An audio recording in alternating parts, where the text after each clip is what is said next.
इससे पहले कि इंडिया का सवाल में आगे बढ़े, इस वक्त की बड़ी खबर प्रधानमंत्री मोदी से मिलने पहुंचे योगी आदित्यनाथ। यूपी में बम्पर जीत के बाद पहली मुलाकात। जी हां, प्रधानमंत्री से पहली मुलाकात योगी आदित्यनाथ की। अब से कुछ ही देर में यूपी के मंत्रियों के नाम पर हो सकती है चर्चा।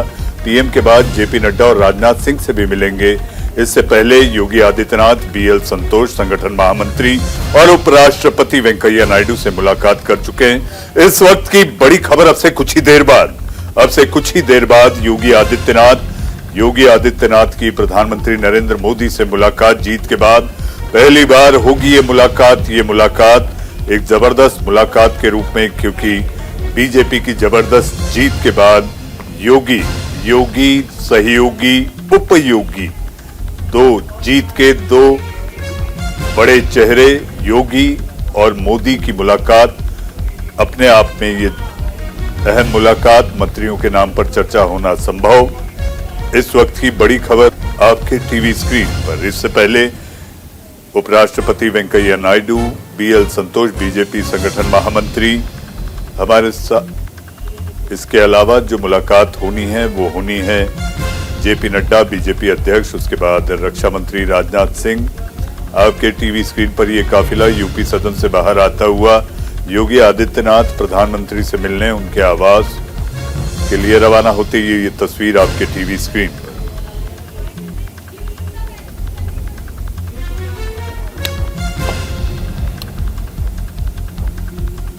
यूपी में बम्पर जीत के बाद योगी आदित्यनाथ, आखिर कैसा होगा उनका मंत्रिमंडल में कौन कौन चेहरे होंगे, कितने उप मुख्यमंत्री होंगे, कौन होगा उप मुख्यमंत्री का चेहरा, इन्हीं सारी बातों पर मंथन करने और अपना धन्यवाद देने। इसे औपचारिक शिष्टाचार मुलाकात भी कह सकते हैं, लेकिन जब योगी आदित्यनाथ प्रधानमंत्री से मिल रहे हैं तो इन नामों पर भी चर्चा संभव मानी जा रही है। इस वक्त की बड़ी खबर आपके अपने पसंदीदा चैनल, आपका अपना पसंदीदा शो इंडिया का सवाल में। इस वक्त की बड़ी खबर यूपी में बम्पर जीत के बाद पहली बार योगी मोदी की मुलाकात।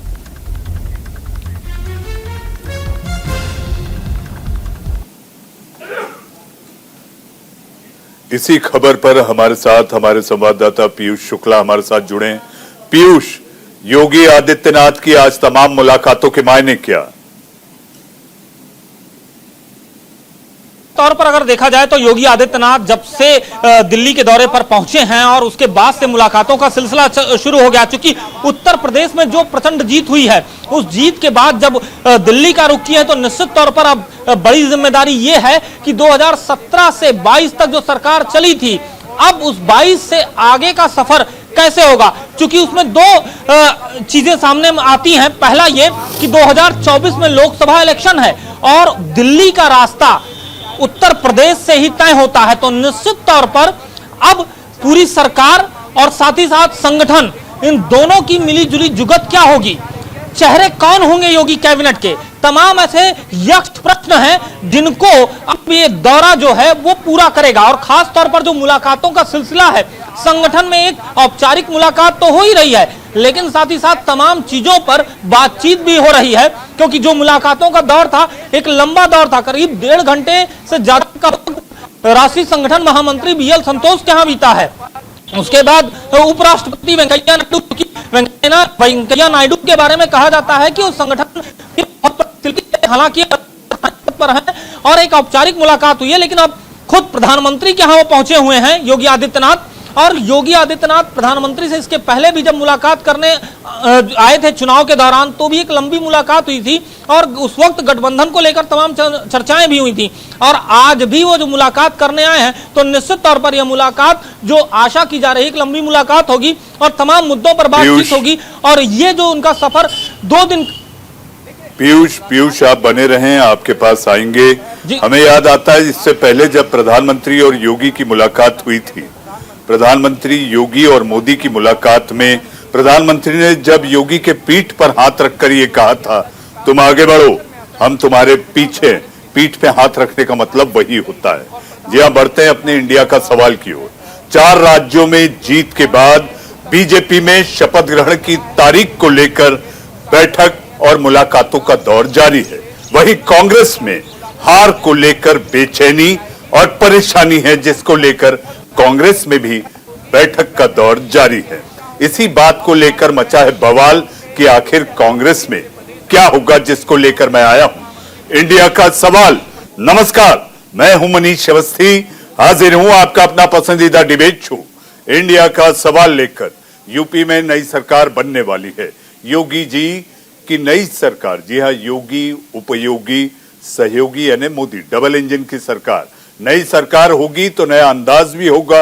यूपी में अपार जन समर्थन के बाद बीजेपी उत्साहित है। एक एक कार्यकर्ता फूल के कुप्पा है, जोश में है। लखनऊ में सरकार के शपथ ग्रहण की तैयारियां भी तेज हो रही हैं, लेकिन तारीख का भी पता नहीं। इस बीच सीएम योगी दिल्ली में पहुंचे। जीत के बाद पहली बार दिल्ली आए योगी। माना जा रहा है कि केंद्रीय नेतृत्व से मंत्रियों पर मंथन करेंगे। जाहिर सी बात है, करना भी है।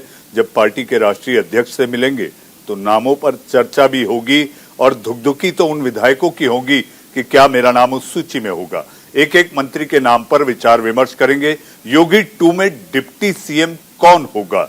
योगी 2 में क्या 2 डिप्टी सीएम होंगे? कैबिनेट मंत्री कौन होगा? राज्य मंत्री कौन होगा? नाम फाइनल करना आसान नहीं। गठबंधन की लड़ाई थी, क्योंकि बीजेपी के पास विधायकों और नेताओं की एक लंबी चौड़ी फेहरिस्त है। इसके अलावा सहयोगियों को साधना भी जरूरी है। अपने मेहमानों से बात करें उससे पहले आप देखिए इंडिया का सवाल की ये रिपोर्ट।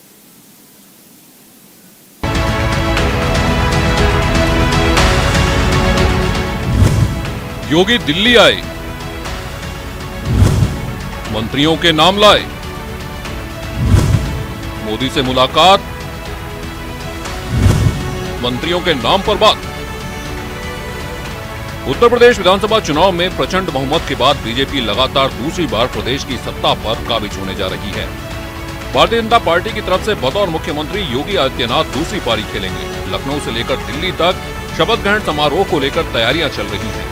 शपथ ग्रहण कार्यक्रम को बीजेपी ऐतिहासिक और भव्य बनाने में कोई कसर नहीं छोड़ने वाली है, क्योंकि पार्टी ने यूपी फतह के साथ 37 साल पुराना रिकॉर्ड तोड़ा है। पार्टी में शपथ की तारीख से लेकर मंत्रियों के नाम पर मंथन हो रहा है। कहा जा रहा है कि बीजेपी मंत्रियों के नाम फाइनल करने में हर चीज का ख्याल रखना चाहती है।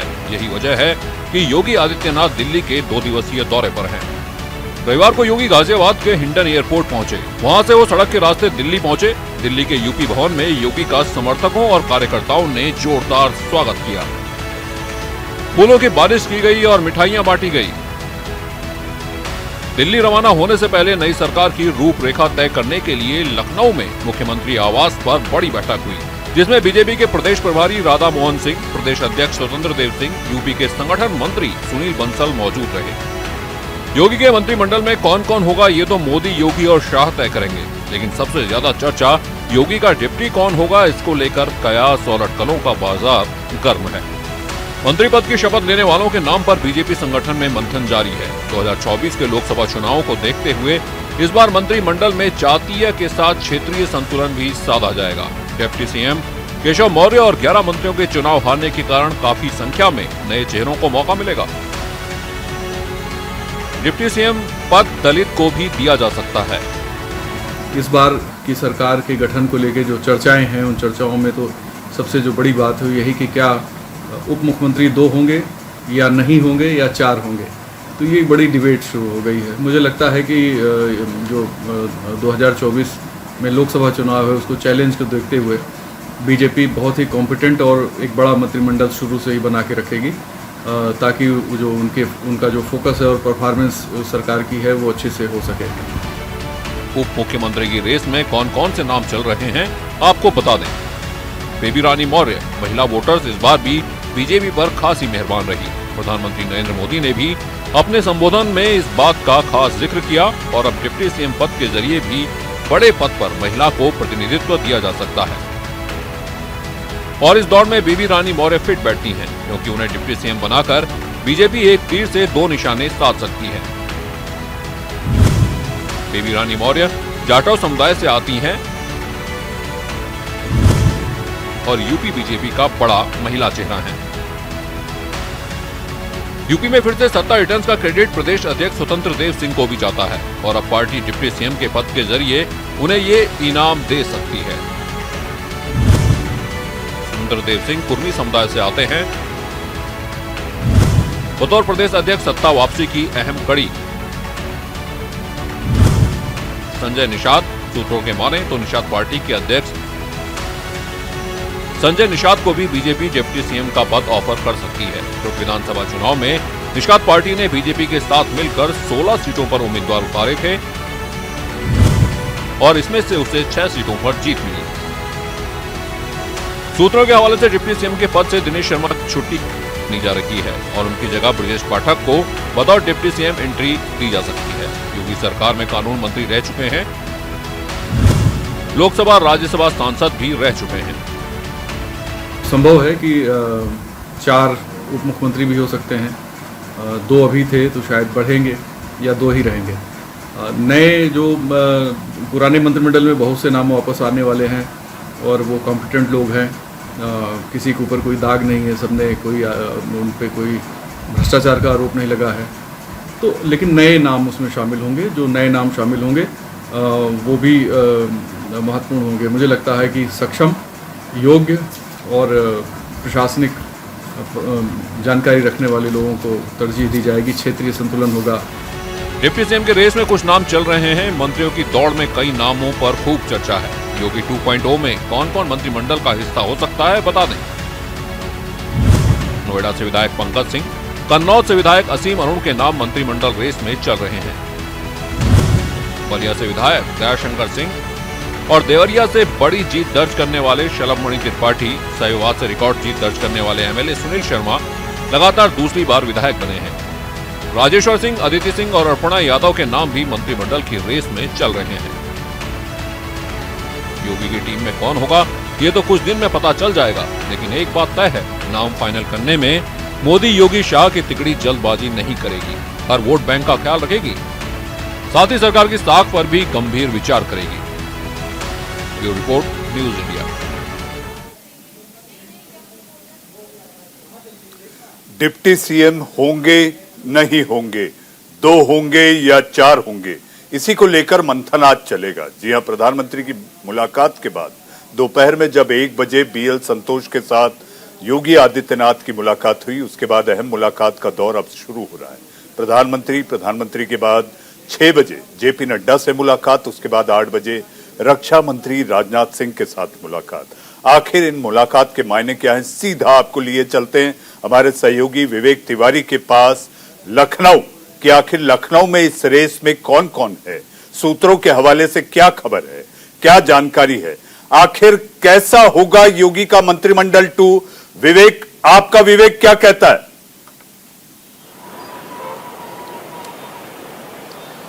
देखिए, इस बार का जो मंत्रिमंडल होगा उसमें पहली चीज जो डिप्टी सीएम जिसको हम लगातार जिसकी चर्चा कर रहे हैं, ये होगा या नहीं होगा, अभी इसको लेकर असमंजस की स्थिति बनी है।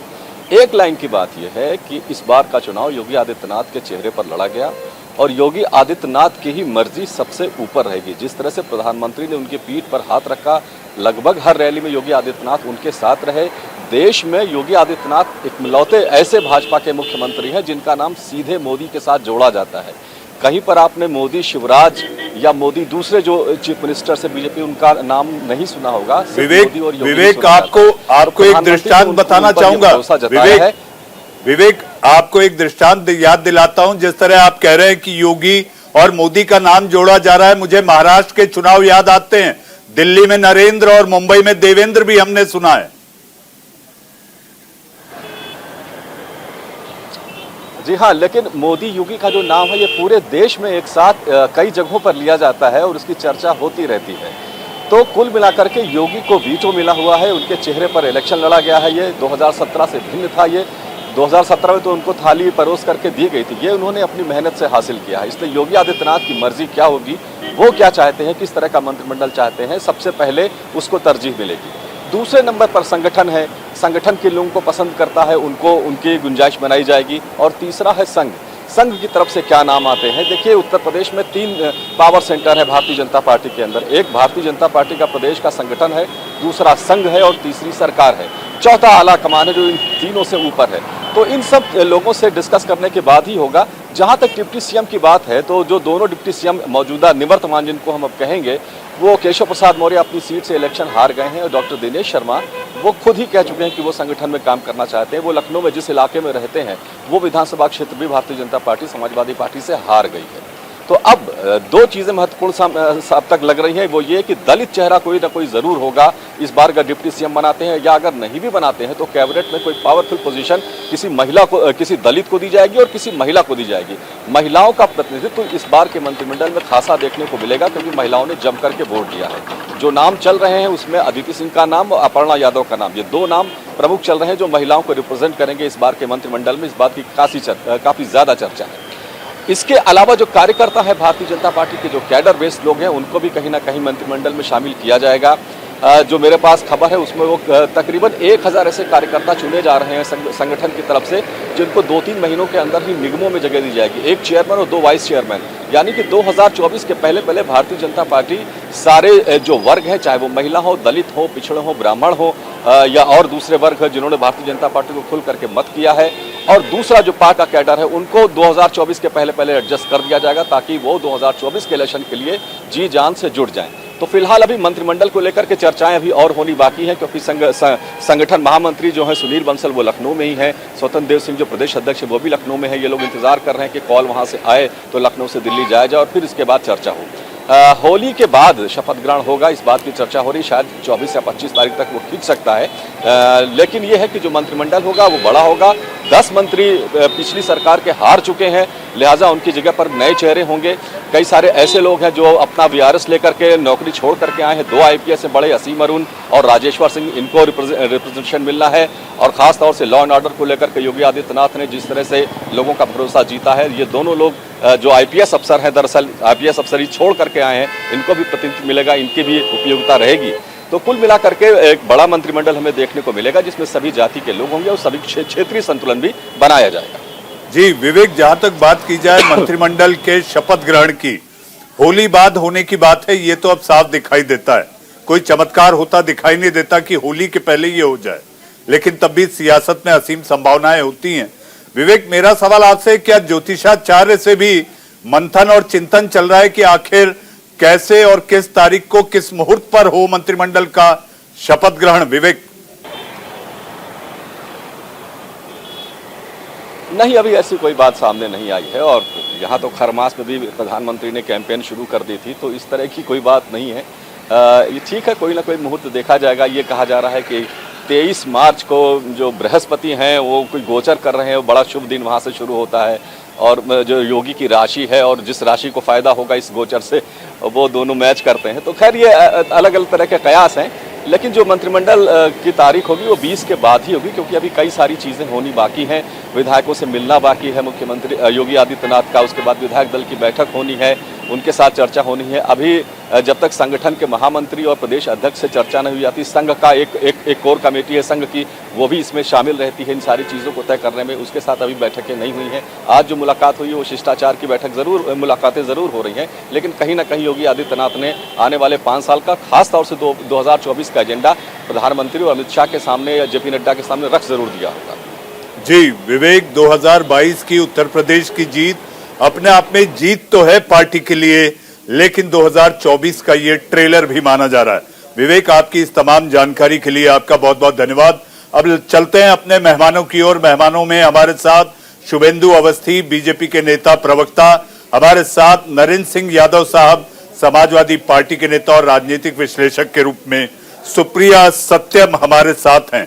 शुभेंदु जी, मेरा पहला सवाल आपसे, योगी जी का दिल्ली डेरा, सुबह मुलाकात यानी कि दोपहर मुलाकात 1 बजे BL संतोष के साथ, उसके बाद उपराष्ट्रपति वेंकैया नायडू, उसके बाद प्रधानमंत्री, उसके बाद राष्ट्रीय अध्यक्ष JP नड्डा और उसके बाद रक्षा मंत्री राजनाथ सिंह। आखिर ये मुलाकात शिष्टाचार मुलाकात है या जेब में एक सूची भी है? जेब में एक सूची लिए चल रहे हैं योगी जी? देखिए, योगी जी तो किसको टिकट दिया जाए और किसको टिकट ना दिया जाए इस पे भी ज्यादा इन्वॉल्व नहीं थे। संगठन ने तय किया था। आज की जो मीटिंगें हैं वो सब शिष्टाचार मीटिंगें हैं, और इस मीटिंगों में जो कुछ भी तय करेगा संगठन वो योगी जी मानेंगे, उनके ओर से कुछ सजेशन होंगे, संगठन उसको कंसीडर करेगा। तो इसमें आज की जो बैठकें हैं वो सब शिष्टाचार बैठकें हैं। जी शुभेंदु जी आप बने रहें। इस वक्त पीयूष हमारे साथ है। पीयूष, इस वक्त की ताजा जानकारी क्या है? क्या मुलाकात योगी और मोदी की शुरू हो चुकी है? जी बिल्कुल, अभी थोड़ी देर में तस्वीरें भी आ जाएंगी प्रधानमंत्री कार्यालय से जो मुलाकात चल रही है, और प्रधानमंत्री के साथ योगी आदित्यनाथ की मुलाकात ठीक हमारे पीछे ये 7 लोक कल्याण मार्ग प्रधानमंत्री का आवास है, ठीक मैं उसके बाहर खड़ा हूं। यहां के भीतर ही प्रधानमंत्री नरेंद्र मोदी और योगी आदित्यनाथ के बीच मुलाकात चल रही है। हालांकि पार्टी या संगठन के लोग इसको साफ तौर पर औपचारिक मुलाकात कर रहे हैं, लेकिन भारतीय जनता पार्टी में कुछ भी औपचारिक नहीं होता है। जो होता है वो पुख्ता होता है, और निश्चित तौर पर यह मुलाकात कई मायनों को तय करेगी उत्तर प्रदेश में। यह तय करेगी कि उत्तर प्रदेश में जब शपथ ग्रहण होगा तो चेहरे कौन होंगे। यह तय करेगी कि 2022 का कैसे जीता जाएगा, उस हिसाब से मंत्रिमंडल में किसे जगह दी जाएगी और आगे का कार्यक्रम क्या होगा, उसकी एक रूपरेखा जरूर ये मुलाकात तय करेगी योगी आदित्यनाथ की। पीयूष, आपके पास और क्या जानकारी है? आज की जो मुलाकात रही BL संतोष के साथ, उपराष्ट्रपति वेंकैया नायडू के साथ, तो इन मुलाकातों में किस तरह की चर्चा की सुर्खियां या जानकारी सूत्रों के हवाले से आपके पास है? देखिए, सूत्रों के हवाले से जो जानकारी मिल रही है, जो पार्टी के अंदरूनी सूत्र हैं, कि कहीं ना कहीं मंत्रिमंडल को लेकर तमाम बातें बीच में हुई हैं, जो राष्ट्रीय संगठन महामंत्री और योगी आदित्यनाथ के, तमाम ऐसी खामियों। अगर हम देखें 2017 का भारतीय जनता पार्टी का स्कोर और 2022 का, तो अंतर दिखाई देता है। चूक कहां पे हुई है? जीतने के बाद भी अपनी चूक। पीयूष, आपकी आवाज साफ नहीं आ पा रही है तकनीकी खराबी के कारण। कुछ देर में इसे दुरुस्त किया जाएगा, आप बने रहें। आपके पास चूंकि इस समय 2 बड़े नेताओं की मुलाकात चल रही है। जी हाँ, योगी और मोदी, सहयोगी और उपयोगी। पीयूष, आपके पास आएंगे। हमारे साथ नरेंद्र सिंह यादव और सुप्रिया सत्यम हैं। नरेंद्र सिंह जी, कांग्रेस में तो हार पर चिंतन और मंथन शुरू हो गया। आपके चिंतन मंथन में इतनी देरी क्यों? 21 मार्च को अखिलेश यादव आपके पार्टी सुप्रीमो कार्यकर्ताओं से मुलाकात करेंगे, बैठक करेंगे, चिंतन करेंगे कि हमसे क्या भूल हुई? देखिए, सबसे पहले तो मैं आपके चैनल के माध्यम से उत्तर प्रदेश की महान जनता का मैं धन्यवाद करना चाहता हूं, जो जिन्होंने समाजवादी पार्टी को रिकॉर्ड वोटिंग की, 35% वोटिंग की, और ये वोटिंग समाजवादी पार्टी के इतिहास में सबसे ज्यादा वोटिंग है। मैं उन सभी वर्गों का, नौजवान किसानों का धन्यवाद अदा करता हूं जिन्होंने समाजवादी पार्टी पर भरोसा जताया कि भाई जो अन्याय अत्याचार दूसरी सरकार में हुआ उसका मुकाबला समाजवादी पार्टी ही कर सकती है, और आने वाले समय में भी जो झूठ का प्रचार हुआ, विकास का हुआ, चीजें हुई, उनको रोकने के लिए समाजवादी पार्टी ही एक विकल्प है। दूसरी चीज रही बात मनन चिंतन की, तो पार्टी में उस पर भी बात चल रही है और मीटिंग होगी और हम लोग तय करेंगे कि भाई कैसे हुआ, क्या हुआ। और सबसे बड़ी बात मैं ये बताना चाहता हूं कि पार्टी की भूल से ज्यादा इस जीत में जो भूमिका है वो प्रशासन से लेके दुनिया भर का जो सिस्टम है, चाहे आप ईडी ले लें, जो इनके सहयोगी लोग हैं, जिन्होंने उत्तर प्रदेश में इस तरह से जो काम किया कि कई छापे मारे, कई लोगों को धमकाया। आपने देखा होगा कि पूरे प्रदेश में दर्जनों जगह कई बैलेट पकड़े जाते हैं, कई ईवीएम पकड़ी जाती है, और जब लोग विरोध करते हैं तो उन पर लाठियां बांधी जाती हैं। और ये मैं नहीं कह रहा हूं, ये प्रामाणिकता के साथ पूरा देश और दुनिया देख रही है, सोशल मीडिया पर चीजें चल रही हैं। तो हमारी भूल से ज्यादा उत्तर प्रदेश की जनता की हार में एक दबंगई शासन की, गुंडई और लोगों को धमकाने का तरीका, जबरन चुनाव जीतने का हथकंडा, इसका ज्यादा महत्व है और ये चीज पूरे प्रदेश की जनता देख रही है। आप देखेंगे कि भाई भारत के इतिहास में पहली बार ऐसा हो रहा है कि अधिकारियों को जनता चेक कर रही है। उनको भरोसा नहीं रहा कि भाई आप चुनाव निष्पक्ष करा सकते हैं। उनकी गाड़ियां चेक करी जा रही हैं, पुलिस की गाड़ियां चेक हो रही हैं और लोग देख रहे हैं और जब चेक की जाती है तो गाड़ियां पकड़ी जाती हैं। ये बहुत बड़ा सवाल है। और आपने सुना होगा कि एक वीडियो वायरल हो रहा है, एक चुनाव अधिकारी कह रहा है, माननीय अध्यक्ष जी ने ये ट्वीट किया है कि उसकी सुरक्षा नरेंद्र सिंह जी, वीडियो जो वायरल हो रहा है उसकी पुष्टि हम नहीं कर सकते। जो वीडियो वायरल हो रहा है उसकी पुष्टि हम नहीं कर सकते जब तक कि वो पूरे तौर पर पुष्ट ना हो जाए। यादव साहब, आपके पास आऊंगा। सुप्रिया सत्यम हमारे साथ है। सुप्रिया, हार के बाद चिंतन मंथन का दौर समाजवादी पार्टी में 21 मार्च को होगा।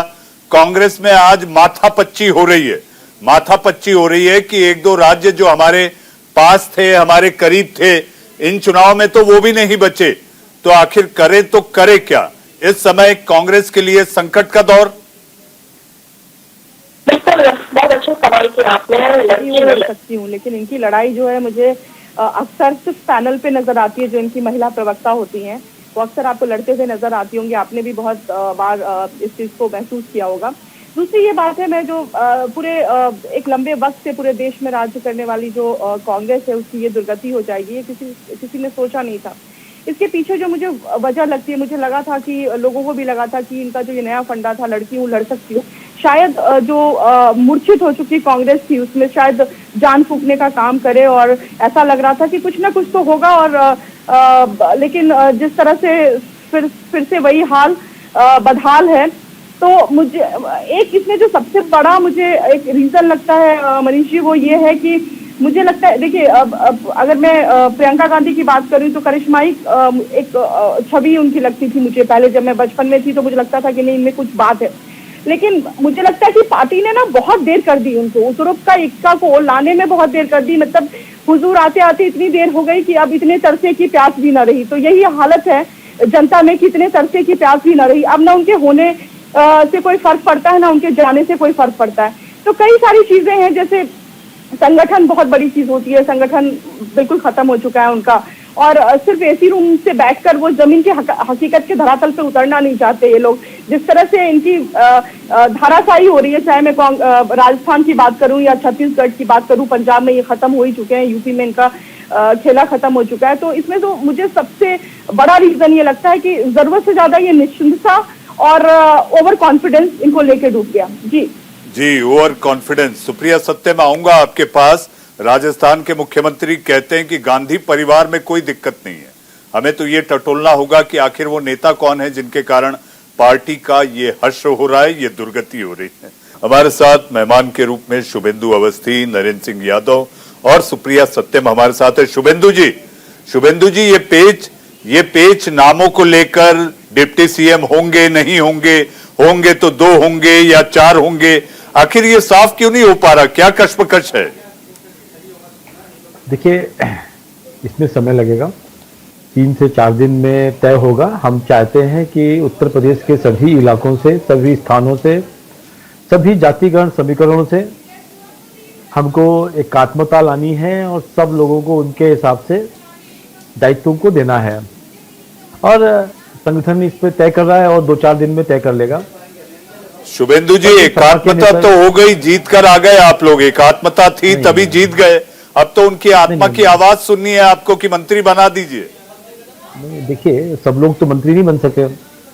मैं नरेंद्र सिंह यादव जी की बात कहना चाहता हूं कि सपा ने पूरे चुनाव के दौरान एक काफी बड़ा नैरेटिव चलाया और उन्होंने कहीं किसान आंदोलन के नाम से किसानों के नाम पर, कहीं पर उन्होंने एम और वाई मुस्लिम और यादव को कॉम्बिनेशन पे, कहीं पे छुट्टा जानवरों के नाम पर, कहीं पर और बहुत सारे मिथ फैलाए। हमने उसको बहुत तरीके से जनता को संभालने की कोशिश करी, किसानों को समझाने की कोशिश करी, बहुत सारे लोगों को समझा पाए। और जो ये कह रहे हैं कि हमको सपा को बहुत सारी वोट मिल गए और बहुत ज्यादा अच्छा हो गया, वो इन्होंने बहकाने की कोशिश की थी। कुछ लोग बहक गए, कुछ लोग नहीं बहके। आपने अपने ही चैनल पर देखा होगा कि किस तरीके से सपा के जो लोग आते थे वो चैनल के ऊपर भी डिस्कशन के दौरान भी कितना एग्रेसिव होते थे और अपने विषयों को लेके बहुत निगेटिव बोलते थे। मैं इनको बताना चाहता हूं कि दो चीजें।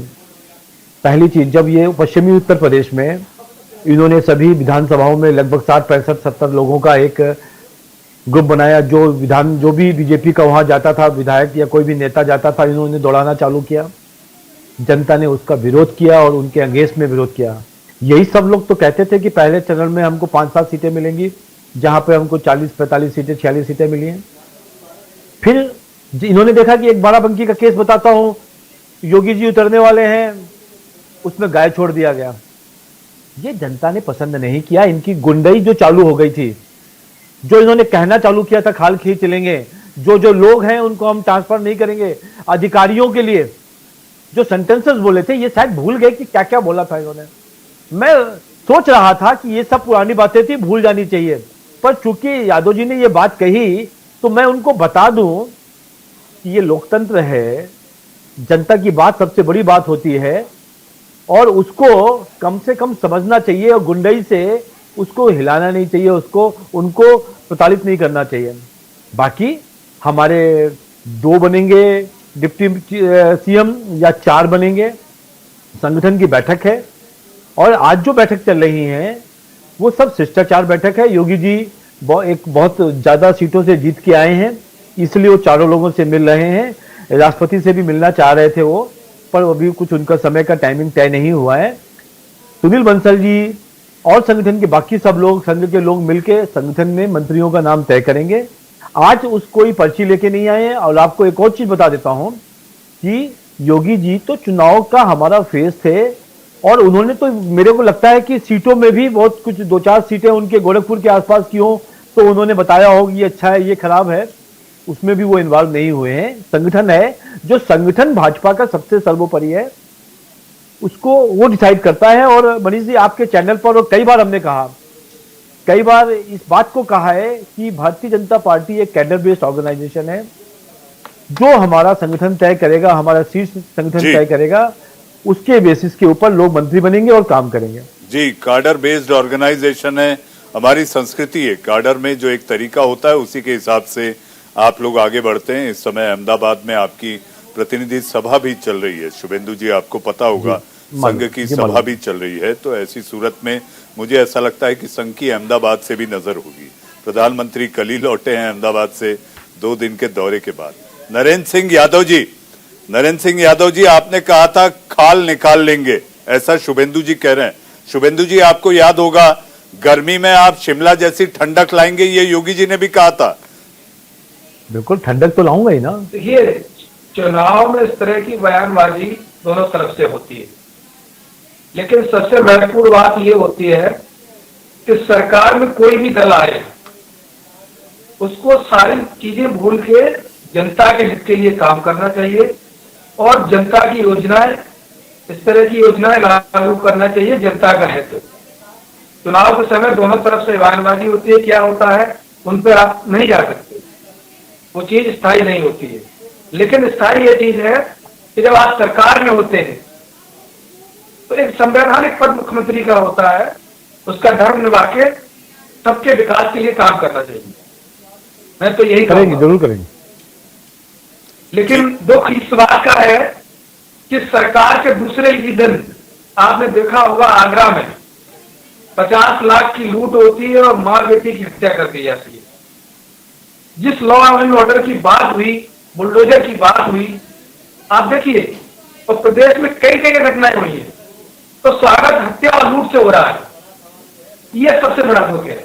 आप देखेंगे मेमपुरी में कुछ भाजपा के लोगों ने, कार्यकर्ताओं ने, एक आदमी को जबर वीडियो वायरल हो रहा, आप देखेंगे, इसमें कोई झूठ भी नहीं, प्रामाणिकता के साथ कह सकता हूं मैं। 20 लोग एक लोग को मार रहे हैं, उसको लहू लुहान कर दिया। तो ये सब चीजें नहीं होनी, बिल्कुल नहीं, गलत बात है। किसी की भी हो, भारतीय जनता पार्टी में एफआईआर भी नहीं हुई है। सिटी मजिस्ट्रेट कहता है कि हम जांच करेंगे, एफआईआर करके कार्रवाई करनी चाहिए थी। तो ये सब चीजें नहीं, गलत बात है। हमने पूरा संयम बनाया हुआ है। देखिए अवस्थी जी, आपके मैं उकसाने पर हम नहीं कोई उकसेगा। यहाँ राजनीतिक बात नहीं कर रहा हूँ। शुभेंदु जी आपका जवाब, आपके लोग हैं, शुभेंदु जी आपका जवाब। मैं जवाब दे रहा हूं। भारतीय जनता पार्टी और भारतीय जनता पार्टी के सभी नेता, भारतीय जनता पार्टी के सभी नेता और इंक्लूडिंग मैंने खुद सबको बोला है कि सबको मिठाई बांटकर उत्साह मनाइए, किसी को जवाब उल्टा देने की जरूरत ही नहीं है। और पूरे उत्तर प्रदेश में इतनी बड़ी घटनाएं हुई हैं, इतनी बड़ा चुनाव हुआ है, इतना बड़ा वो हुआ है, पर इस एक जगह पर भी एक छोटा सा भी इंसिडेंस नहीं हुआ है। आपने वेस्ट बंगाल का चुनाव देखा था, कितनी हिंसा हुई थी, कितने गलत तरीके से महिलाओं के साथ ऊपर अत्याचार हुआ था, कोई भी अत्याचार नहीं हुआ। मनीष जी, अवस्थी जी की आवाज सुनाई नहीं पड़ रही है। शुभेंदु जी की आवाज सुनाई नहीं पड़ रही है। पीसीआर नरेंद्र सिंह यादव जी को शुभेंदु जी की आवाज नहीं सुनाई पड़ रही है। कोई भी घटना उत्तर प्रदेश में चुनाव जीतने के बाद भारतीय जनता पार्टी या भारतीय जनता के पार्टी के कार्यकर्ताओं द्वारा नहीं करी गई है। सभी लोगों ने एक ही वो किया है कि हमको मिठाई बांटकर उत्साह मनाना है, कहीं पर किसी को गाली गलौज या कोई हिंसा या कोई ज्यादा अति उत्साह में कोई एक्शन नहीं लेना है। और आपने देखा है कि वेस्ट बंगाल में ममता जी जीतने के बाद क्या हाल हुआ था। यहां एक भी इंसिडेंस नहीं है। इसको कहते हैं डिसिप्लिन, इसको कहते हैं कैडर बेस्ड ऑर्गेनाइजेशन। अरे एक भी नहीं, हम आपको गिना रहे हैं भाई, चैनल पे कह रहे हैं हम। आप पता करिए, कैसे कह सकते हैं एक भी नहीं हुआ। आप भेजिए जरूर, आप भेजिए नरेंद्र जी, झूठ बोल रहे हैं नरेंद्र जी आप भेजिए। यदि कोई ऐसा इंसिडेंस हुआ है उन लोगों के ऊपर एक्शन होगा। मैं आपके चैनल पर किसी चीज की पुष्टि नहीं करता हूँ। आपके जो विधायक हुए जयवीर सिंह, उनके समर्थकों, उनके कार्यकर्ताओं ने ऐसा किया है, आप पता करिए। नरेंद्र सिंह जी, चलते हैं सीधा प्रधानमंत्री आवास, जहां पर हमारे संवाददाता पीयूष शुक्ला मौजूद हैं। पीयूष, इस वक्त कोई ताजा जानकारी, अंदर से कोई खबर छनकर आपके पास आई है? तस्वीर का इंतजार है मोदी जी और योगी जी की? बिल्कुल, अभी तक हम सभी यहाँ पर जितनी भी मीडिया कर्मी आए हुए हैं, सबको इंतजार है उस तस्वीर का, जब प्रधानमंत्री नरेंद्र मोदी और योगी के बीच में जो मुलाकात चल रही है उस तस्वीर का। लेकिन अभी तक कोई ऐसी बड़ी खबर नहीं आई है। लेकिन जो पहले भी हम लोगों का अनुमान था यहाँ पर पहुँचने के कि कहीं ना कहीं ये मुलाकात लंबी होगी, और वाकई में ये मुलाकात लंबी होती दिखाई दे रही है, क्योंकि प्रधानमंत्री नरेंद्र मोदी से पिछली भी जो मुलाकात हुई थी वो भी लंबी मुलाकात हुई थी, और कई सारी महत्वपूर्ण बातें, कई सारे गुर उन्होंने उन्हें बताए थे कि किस तरह से आगे का काम क्या करना है, किस तरह से चुनाव को लड़ना है, और लड़ना ही नहीं जीतना है। तो अब तो जीत के आ चुके हैं, तो निश्चित तौर पर यहां पर अब 2022 के बाद आगे 27 तक का सफर, और 27 तक के सफर के बीच में 24 का पड़ाव जो पड़ रहा है, सबसे अहम पड़ाव है, क्योंकि उत्तर प्रदेश की राजनीतिक गलियारे से ही दिल्ली का रास्ता निकलता है। तो उस गलियारे को कैसे तय करना है, उसे कैसे पास करना है, और पास करके दिल्ली तक पहुंचना है, तो वो सब कुछ पार्टी का संगठन, चूंकि आज सुबह से जब मुलाकात का पहला सिलसिला ही राष्ट्रीय संगठन महामंत्री से हुआ, बीएल संतोष से, और एक लंबी मुलाकात हुई, तकरीबन 1.5 घंटे से ज्यादा का वक्त रहा वहां पे, तो कहीं ना कहीं निश्चित तौर पर अब संगठन को किस तरह से साथ लेकर चलना है, इस बात का जोर होगा भारतीय जनता पार्टी की तरफ। पीयूष, हमें याद है चुनाव पहले की जो मुलाकात थी, चुनाव से पहले की, जब प्रचार प्रसार का दौर चल रहा था, तब प्रधानमंत्री ने योगी आदित्यनाथ के पीछे उनके कंधों पर हाथ रखकर उनका साथ देते हुए एक तस्वीर आई थी। आज जीत के बाद की मुलाकात की तस्वीर आपको क्या लगता है, कैसी होगी? निश्चित तौर पर पहले जो तस्वीर आई थी कि कंधे पर हाथ रखकर प्रधानमंत्री कुछ बताने की कोशिश कर रहे थे कि आप चलो, आपके पीछे हम खड़े हैं और आपके साथ खड़े होंगे, तो निश्चित तौर पर आज की जो तस्वीर होगी, तो कहीं ना कहीं जो मेरा अनुमान है कि प्रधानमंत्री नरेंद्र दामोदर दास मोदी योगी आदित्यनाथ को कहीं गले लगा लें और ऐसी कोई तस्वीर सामने आए। जी, मुझे ऐसा लगता है कि तस्वीर एडिट होने में वक्त लग रहा होगा, इसलिए अभी तक तस्वीर नहीं आ पाई है, लेकिन तस्वीर वाकई बहुत मजेदार हो सकती है, यानी कि बहुत दिलचस्पी लोगों की बनी है कि आज की जीत की इस मुलाकात के बाद योगी और मोदी की तस्वीर क्या होगी। पीयूष, आप बने रहें। सुप्रिया सत्यम, सुप्रिया, मेरा सवाल आपसे, अखिलेश यादव 21 मार्च तक किस इंतजार में, चिंतन मंथन के लिए? कांग्रेस में तो आप देखिए भूचाल सा आ गया, CWC बुला ली गई, बैठक हो रही है, G23 के नेता तो जिस दिन नतीजा है उसी शाम मिल लिए, तो आखिर ये खलबली कांग्रेस में दिखाई दे रही है। लेकिन जो विजय रथ पर सवार होकर पूरे यूपी में निकले थे, वो दो युवाओं की जोड़ी को अगर कहा जाए तो अखिलेश अपनी पार्टी के मंथन में इतना लंबा समय ले रहे हैं, क्या लगता है आपको? देखिए, सपा के लिए तो निश्चित तौर पर ये बहुत बड़ा झटका था, जो एक्चुअली धीरे से नहीं बहुत जोर से उनको लगा है, और मुझे लगता है शायद इसलिए वो शांत हैं अभी। और निश्चित तौर पर पार्टी के अंदर चिंतन और मंथन दोनों ही चल रही होगी, लेकिन एक चीज है जो इन्होंने नैरेटिव सेट कर दिया था। मुझे ऐसा लगता है कि सपा अपने काम को, अपने उपलब्धियों को ना गिनाकर, बल्कि सिर्फ और सिर्फ वो बीजेपी के पीछे पड़ी रही। अगर उन्होंने राम की बात की, उन्होंने परशुराम की बात की, कभी बेवजह और बेमतलब की बातें बहुत ज्यादा हुई। मनीष, इस पूरे, मुझे लगता है आपने चुनाव में देखा होगा जिस तरह से बात की गई। उन्होंने कभी ये नहीं बताया कि हमने आपके लिए ये किया, जनता से उन्होंने वो सिर्फ, और उनका जो एग्रेशन था, सबसे बड़ी बात है, चाहे वो प्रवक्ता बैठे या कोई, तो एग्रेशन शायद मुझे लगता है कि जनता उसको बर्दाश्त नहीं करता है। निश्चित तौर पर जो उनका कार्यकाल रहा, भ्रष्टाचार से इनकार नहीं किया जा सकता। जिस तरह से जो नियुक्ति, हर नियुक्ति के पीछे एक पारदर्शिता होनी चाहिए था, वो नहीं हुआ। जिस तरह से आप देख रहे हैं यादवीकरण किया गया था, ये तमाम वो मुद्दे थे जो कहीं ना कहीं घर कर गए लोगों के मन में। ये मुझे लगता है इनकी, और सुरक्षा, खास करके मैं महिलाओं की बात करना चाहूंगी, जो महिला सुरक्षा था बहुत बड़ा मुद्दा था इनके पूरे कार्यकाल में। और जो मंथन की बात है, शायद ये मुझे लगता है, अभी मैं राजभर जी को सुन रही थी जो इनके सहयोगी थे, उन्होंने बोला हमें पहले चरण में ही पता चल गया था कि हम हार रहे हैं। तो निश्चित तौर पर अगर उनको पता चल गया कि हम हार रहे हैं, तो ऐसा नहीं है कि पार्टी के और लोगों को पता नहीं चला होगा। तो उन्होंने बोला कि हमें तो बस ये था कि हॉस्पिटल में हम पेशेंट को ये नहीं कह सकते, मरते हुए पेशेंट को, कि आप मर रहे हो, तो इसीलिए हमने इतना लंबा खींच दिया। तो इनको एहसास तो था मनीष, एहसास था कि ये हार रहे हैं। तो मुझे नहीं लगता कि इनके लिए बहुत शॉकिंग रहा होगा कि कुछ अलग सा कुछ हो गया।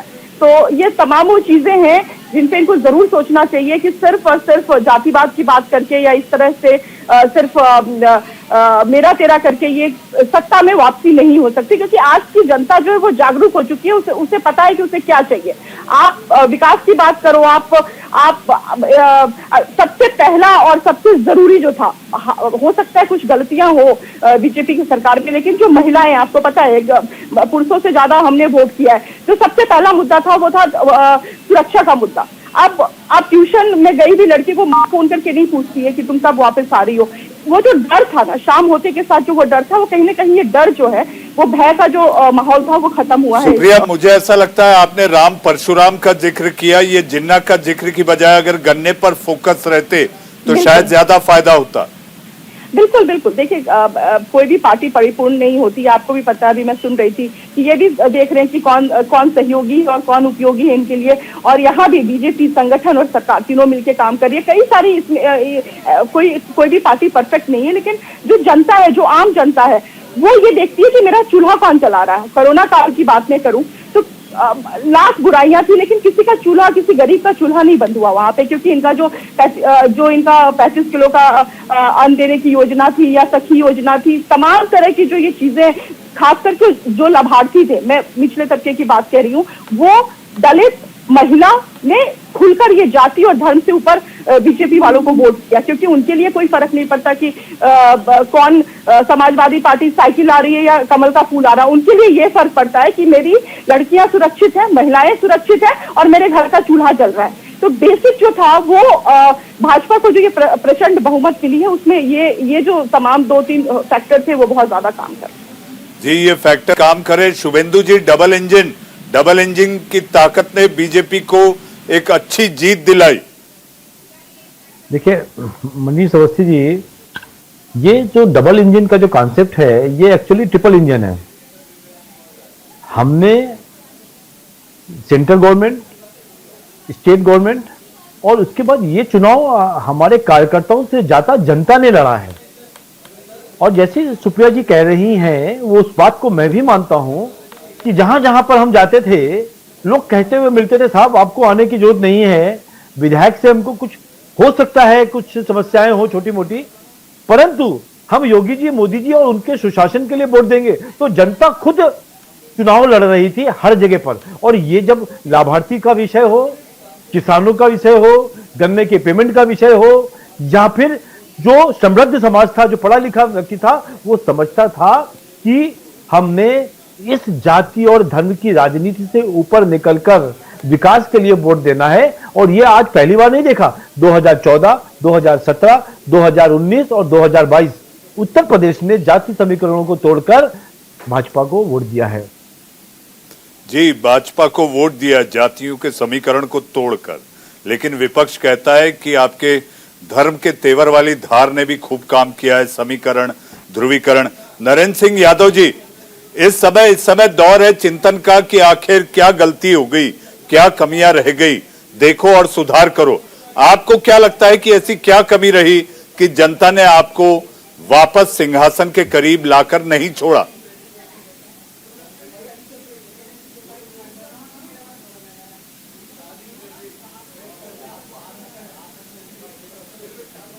यादव जी, हेलो यादव जी, आपको मेरी आवाज आ रही है? हाँ, मैं सुन पा रहा हूँ, आपको सुन पा रहा हूँ। आपने मेरा सवाल सुना? जी, मैं बोल रहा हूँ, उसी में बोल रहा हूँ। जी, देखिए, हम ये नहीं कह सकते, जनता ने हमें भरपूर सहयोग किया। मैं एक बार फिर कहना चाहूंगा कि आप देखेंगे, इनकी सरकार गोवा में थी, मणिपुर में थी, उत्तराखंड में थी, वहां ये जीत जाते हैं। और पंजाब में इनकी सरकार नहीं होती है, यहाँ हार जाते हैं। उत्तर प्रदेश में इनकी सरकार होती है, जीत जाते हैं।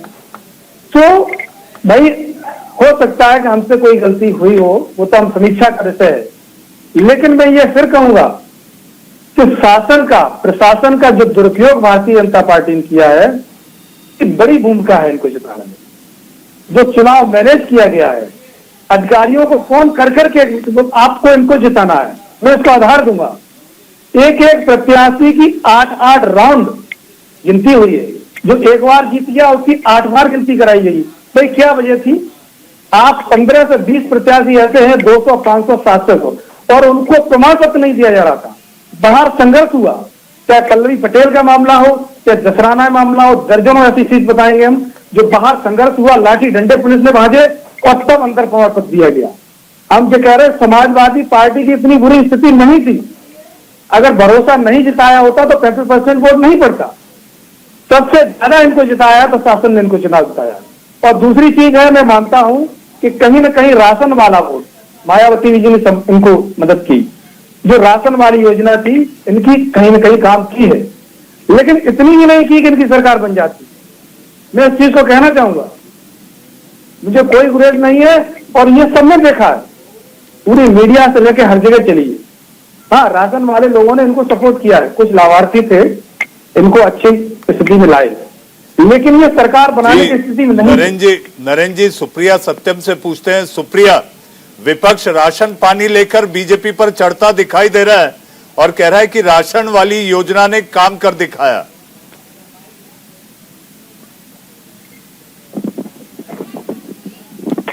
नशे को लेकर मैं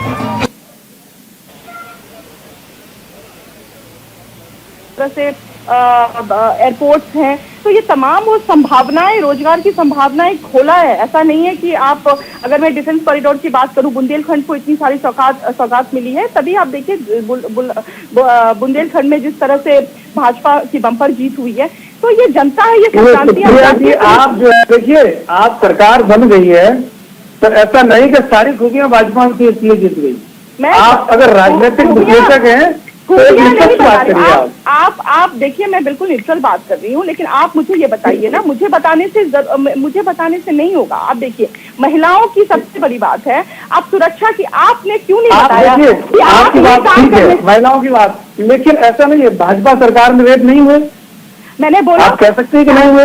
मैंने कहा पुलिस कस्टडी में हत्या नहीं हुई, आप कह सकते हैं नहीं। इतना बड़ा ये राज्य है, वहाँ पे दुर्घटनाएं नहीं होंगी, ऐसा नहीं। लेकिन यहाँ पे रिवर फ्रंट घोटाला नहीं हुआ, यहाँ पे एक फोन नहीं जाता था कि नहीं होती थी। आप हुआ? आप बताइए। नरेंद्र जी आप ही बताइए, रिवर घोटाला कहाँ जागृति हुआ? अरे मैं समझ रही हूँ आपको, बहुत आप जीत हार की बात नहीं है, यहाँ लड़कों से गलती नहीं होती थी। अगर लड़कों से गलती होती तो महाराज जी खुद उसका संज्ञान लेते हैं। मैं सिर्फ इतना बताना चाहती हूँ, क्योंकि मैं महिला हूँ, मैं इस चीज को महसूस कर सकती हूँ। और आप तमाम वो सबसे आप पूछ लीजिए कि सुरक्षा एक बहुत बड़ा मुद्दा था। यही वजह है, चाहे मुसलमान औरतें हों या दलित हो या कोई भी हो, पुरुष वर्ग बच गया, लेकिन महिलाएं जो है एकजुट होकर, आपको आप देख लीजिए सारा डाटा निकाल के, हम लोगों ने सबसे ज्यादा वोट किया, क्योंकि हमारे लिए समाजवादी आए या वो आए उससे फर्क नहीं पड़ता। मैं लाभार्थी नहीं हूँ, लेकिन हाँ, मेरे लिए सुरक्षा एक बहुत बड़ा मुद्दा है। इस बात से आप इनकार नहीं कर सकते।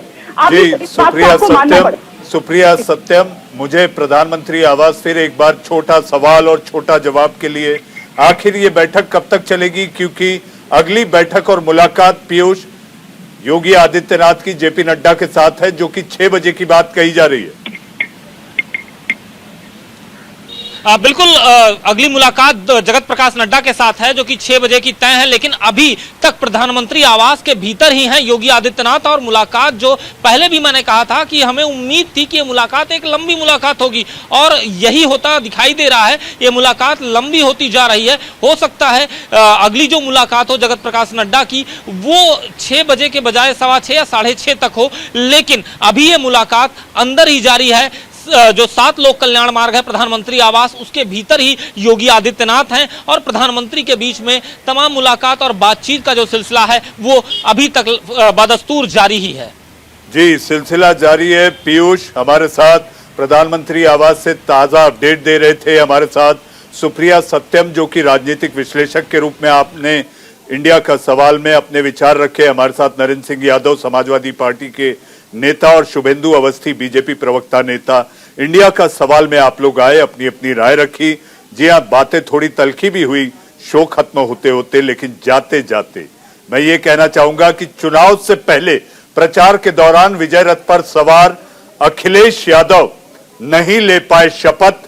चुनाव बाद विजय पथ पर अग्रसर योगी आदित्यनाथ को तारीख का है इंतजार। इंडिया का सवाल में आज के लिए बस इतना ही। वक्त है एक छोटे से ब्रेक का। ब्रेक के उस पार योगी आदित्यनाथ और दिल्ली में बीजेपी के बड़े नेताओं की मुलाकात की क्या है मायने, और देश की ताजा तरीन खबरों के पिटारे को लेकर आएंगी मेरी सहयोगी नितिशा बंसल एक छोटे से ब्रेक के बाद।